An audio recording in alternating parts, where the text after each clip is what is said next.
네, 오늘부터 주요 손해보험사들의 자동차 보험료 인상이 시작됩니다. 악사가 스타트를 끊고요. 다음 달에는 대부분의 손해보험사들이 가격을 올리게 됩니다. 현장 연결해 보죠. 김은별 기자입니다. 자, 김 기자, 자동차 보험료 얼마나 오르게 됩니까? 네, 저는 지금 서울 마포구에 있는 KB 손해보험사 앞에 나와 있습니다. 이 오늘부터 주요 손해보험사들의 이 자동차 보험료가 도미노 인상될 것으로 보이는데요. 인상을 개시하는 곳은 악사 손해보험입니다. 악사 손보는 오늘부터 자동차 보험료를 1.5% 인상합니다. 이후 다음 달 6일에는 KB 손해보험이 1.6%를 올리고요. 삼성화재, 한화손해보험, 현대해상, DB손해보험 등이 줄줄이 1%에서 1.5%의 보험료 인상을 단행합니다. 이 손보사들은 지난 1월 자동차 보험료를 3%에서 4%가량 인상한 적이 있는데요. 한 해에 두 차례 보험료를 인상하는 것은 이례적이라는 평가입니다. 이 손보사들은 이번 인상 이후에도 수익성이 개선되지 않는다면 하반기 한 차례 보험료를 더 올리는 방안까지 검토 중인데요. 실제 삼성화재는 1분기 실적 발표회에서 오는 8월 이후 세 번째 보험료 인상 여부를 판단할 계획이라고 밝혔습니다. 그러나 그 전에 각종 특약 할인을 없애거나 할인율을 낮춰 손해율 상승을 막을 것으로 보이는데요.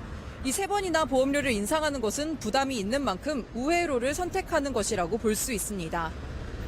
그래서 두 차례 올렸는데 하반기에 더 올릴 수도 있다라는 그 이야기인데 손보사들이 이렇게 보험료를 인상하는 이유는 뭡니까?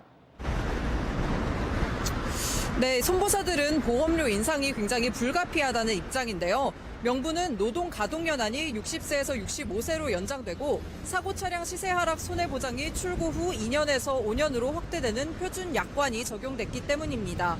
대법원은 지난 2월 육체 노동자의 가동 연한을 60세에서 65세로 올려야 한다고 판단했는데요.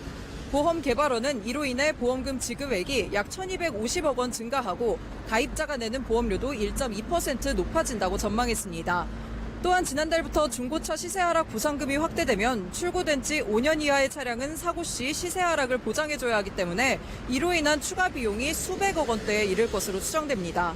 따라서 업계는 중고차 시세 하락 보상범위 확대 역시 약 0.5%에서 1%의 인상이 필요하다고 분석했습니다. 경영이 어렵다는 건데 정말 그렇게 어려운 건지 실적은 좀 어떻게 나오고 있나요? 네, 지난 1분기 손해보험사의 실적을 살펴보면 실제로 좀 부진하다는 것을 확인해 볼 수 있는데요. 현대해상은 당기순이익이 전년 동기 대비 27.1% 감소한 773억 원 60만 원을 기록했습니다. DB손해보험 역시 같은 기간 당기순이익이 10% 줄었는데요. KB손해보험의 당기순이익은 22.8% 감소한 988억 원이었습니다. 한화손해보험은 큰 폭으로 감소가 됐습니다. 이 전년 동기 대비 65.6%가 떨어진 101억 800만 원을 기록했습니다. 자동차 보험 손해율이 크게 작용을 했다는 시각에도 일리가 있는데요. 손해보험사 중 유일하게 당기순이익이 증가한 곳은 658억 원을 기록한 메리츠 화재였습니다. 메리츠 화재의 경우 자동차 보험 비중이 타 손보사보다 적습니다.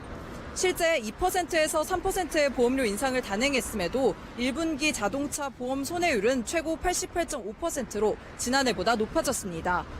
금융당국이 앞서 사업비 절감을 통해 자구책을 마련하는 방안을 주문을 했지만 업계에서는 불가능하다는 입장을 보이고 있습니다. 한 업계 관계자는 그렇다고 보상을 안 해주거나 인력을 감축할 수도 없는 노릇이라고 말했습니다. 아직까지 확정된 계획은 없지만 앞서 손보사들의 업계 실적이 좋지 않고 이 수익성 악화가 심각해 하반기 추가적인 인상 가능성도 배제할 수 없을 것으로 보입니다. 지금까지 뉴스토마토 김은별이었습니다. 네, 김 기자 수고했습니다. 자동차 보험료가 상반기에만 두 번이 올랐습니다. 1월에 이 손해율을 감당할 수 없다면서 3%가 올랐고 여기다가 또 한 번 올리는 겁니다. 1년에 두 차례 올린 것은 뭐 처음이라고 할 수 있겠고 이것은 또 이 상반기에만 이렇게 또 집행이 되고 하반기에 또 인상 가능성도 있다고 하는데요. 서민들의 부담은 더욱더 커질 것으로 보여집니다. 현장 포커스였습니다.